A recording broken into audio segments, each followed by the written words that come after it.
right, so welcome back into the resilience episode today with Miss Martha. Again, talking about resilience in what they don't tell you.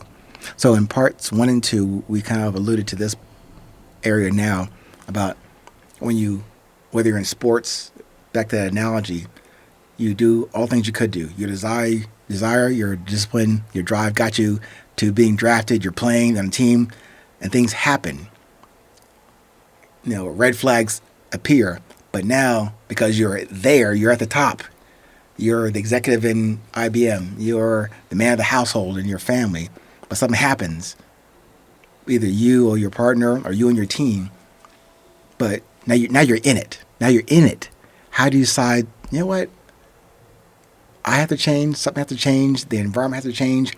What do I do to become resilient and not give up the ship on this journey? Because now I'm in it. Red flags is flashing or red lights are flaring. But what do we do now? Individually, what do you do now? I want to be resilient, yet I'm at my game, but now I can't go like I used to.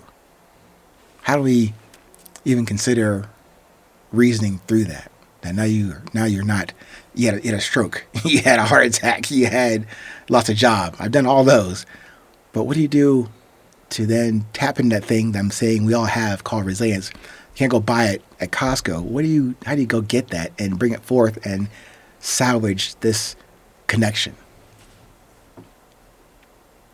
It's definitely finding that strength within yourself and putting yourself first.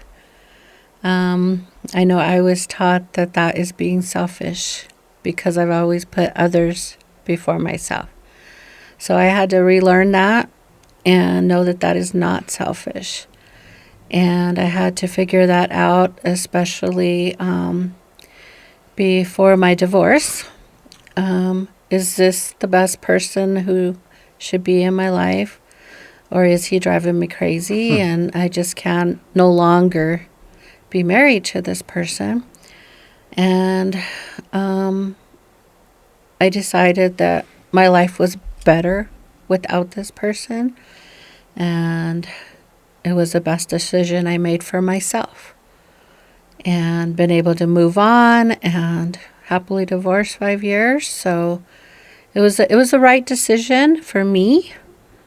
And I think it comes to that, whether it's sports or anything else in life. You know what? You have to dig real deep, and find that inner strength and say, okay, this isn't working. Can it be fixed? And I determined it could not be fixed. Mm-hmm. And okay, what do we do now? Right. And now we walk away, and now we move on, and we get stronger, and we get healthier. And I believe that builds the resilience and gives you, okay, we're going to do this. You just set your mind to it and say, yes, I made a bad choice. This was a bad mistake, but we're not going to stay in this. Right. We're going to move forward with our life. And I think that moving forward brings out that resilience. So again, even though being somewhat self-serving here, you're observing something and you make a decision on the observation, not pointing fingers at that person or yourself, maybe at yourself, but you are assessing, observing what's happening. But the key point, though, is you now want to communicate the observation, not right or wrong, up or down, good, bad, or indifferent. You're communicating that. And for me, maybe just by happenstance, that is the model of what I describe as resilience in the book. Observation, communication. And again, the former versions of my book and my philosophy, if you call it that, had a middle piece called expectation. I took that out because expectations will never, ever be satisfied from you or whoever you're expecting something from. So I took it out of the whole model. So really it's only observation and communication. But that's the hard part, I think. And I alluded to this in maybe a podcast 2 weeks ago about being able to make the decision, communicate, and don't expect anything from anybody. because you're never going to get that because you can't do what I tell you to do. I can't do what I tell myself to do that much because the expectation is so empty. So why do that? So again, the connection thing that I mentioned before, that foundation sounds very elementary about having that desire, discipline, and drive that I am proposing constitutes what is our presence, what is our beauty. But it's hard to maintain that when you also have an obligation or a commitment to this other person or another team or a corporation. But I guess the twist is they don't have that same connection back to you. And that's the thing is what they don't tell you. We're not committing to this connection. You might have a connection with us. Ours to you is more 10-foot pole as long as you stay within the compliance that we put in front of you. But I guess I'm trying to make this connected somehow. How does that relate to actually interpersonal resilience? Independent yet connected resilience. And it's hard to categorize that or put it in a handbook. But how do you think that would be how would that be possible to do that, to connect my resilience to your resilience?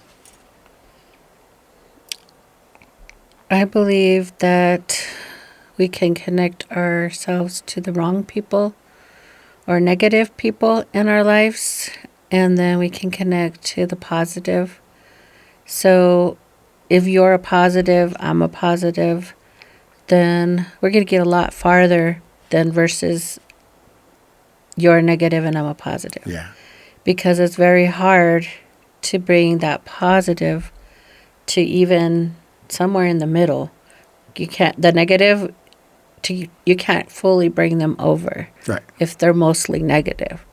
So I think it's about being careful who you connect yourself with and telling yourself the truth. Yeah. Like, this is probably not a good connection for me, or this is not going to get me to the end result that I would like to be at. Yeah. But sometimes we lie to ourselves. We're really good at deceiving ourselves and saying, it could still get there. Let's just give it a little time. Yeah. But no matter how much time we give it, it's still not going to get there, right. Or we're just deceiving ourselves. And so I think it's about the connections that you make with people. And like you said, that can be relationships, that can be in your profession, whatever that is. And because I've been in the education profession for so long, my education or my relationship with my students, that's the one that keeps me in the classroom. That's what I'll come back for. Yeah. But not so much with administration and maybe even other teachers or other people in the profession. But if I make that connection with my students, then that is why I'm there. That's the reason that I'm in the classroom. Right. And and is it always a positive one? No, sometimes it's a difficult day. But at the end of the day, if you feel like there's some type of reward, and that's not monetary, that's just based on maybe at the end of the day, one of the students is saying, I can't wait till tomorrow to see you. Or this classroom feels like a family. And they're looking forward to coming back that next day because this is a safe environment for them. And maybe they don't have that at home right now. Right. So they're looking forward to coming to that. And they have that connection with you because they feel like this person cares for me. Right. Is invested in me, loves me. Because I used to have my kinder students, and they were not ashamed to say, I love you, Miss Martha. And we're kind of taught to pull away from that as teachers. But I will not deny the love of a child, and I say, I love you too. Yeah. To me, that's like an honor. That's one of the rewards. Yes. If you can gain their love and their respect, That's one of the rewards. Has nothing to do with a paycheck. Yes. Nothing to do with it. Thank you, ma'am. Well, stay tuned for one more part of this resilience and connection conversation with Marfa.